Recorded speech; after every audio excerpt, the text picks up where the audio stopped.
The cemetery was cloaked in silence, only the sound of rustling leaves breaking through the fog. A limousine sat idling at the gates, but the billionaire had insisted on walking the last stretch herself. Her black heels sank slightly into the damp earth as she approached the marble stone where her son's name was carved. She knelt, placing a bouquet of pristine white roses against the base.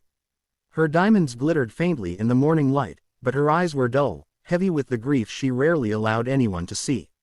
She ran a gloved hand across the cold engraving, whispering words only a mother would say, a prayer, a promise, and the ache of unfinished conversations.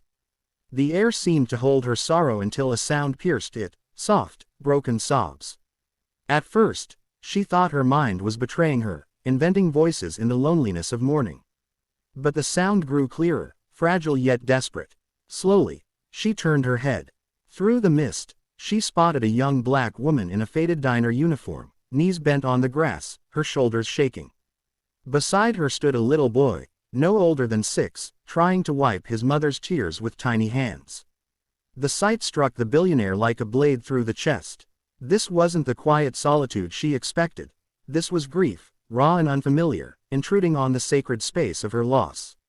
The billionaire straightened her back, her heels crunching against the gravel as she closed the distance. Every step carried a mixture of indignation and unease.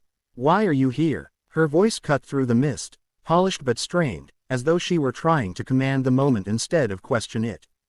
The waitress jerked her head up, eyes wide and glistening. She pulled the boy closer to her chest, as if shielding him. I didn't mean to trespass," she stammered, her voice trembling.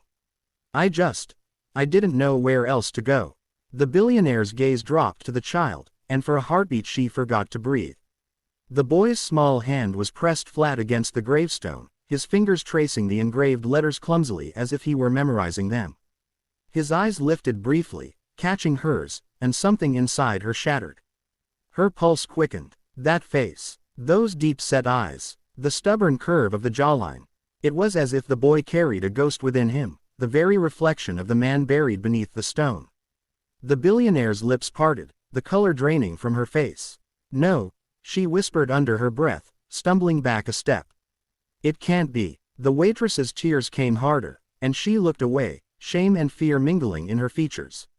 She tightened her hold on the child, who blinked up in confusion, his innocence a sharp contrast to the storm swirling between the two women. The waitress could no longer contain the truth that had been clawing at her chest for years. Her knees buckled, and she sank to the grass, clutching her son against her as though the world might tear him away. "I tried to keep this hidden," she whispered, her voice breaking.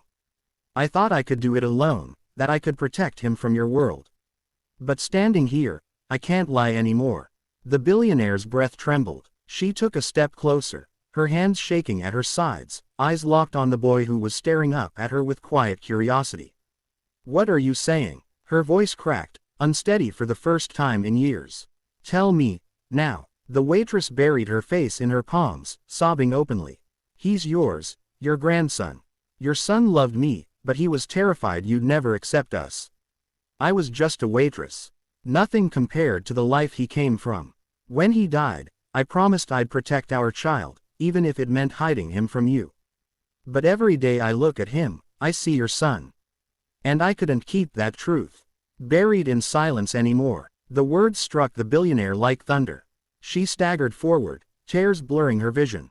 Her knees gave out, and for the first time in decades, she collapsed onto the ground with no regard for dignity, no concern for appearances. Her trembling hands reached toward the boy. He hesitated for a moment, then stepped forward, small fingers curling into her jeweled hand with innocent trust.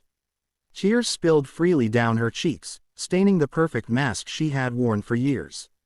She pulled the child close, holding him as if she might lose him too. "You're all I have left," she choked, her voice breaking into raw sobs. "You're my son's heart still beating." The waitress watched through her tears, both fearful and relieved, as the billionaire wept for the first time not as a woman of wealth, but simply as a mother who had found her lost family.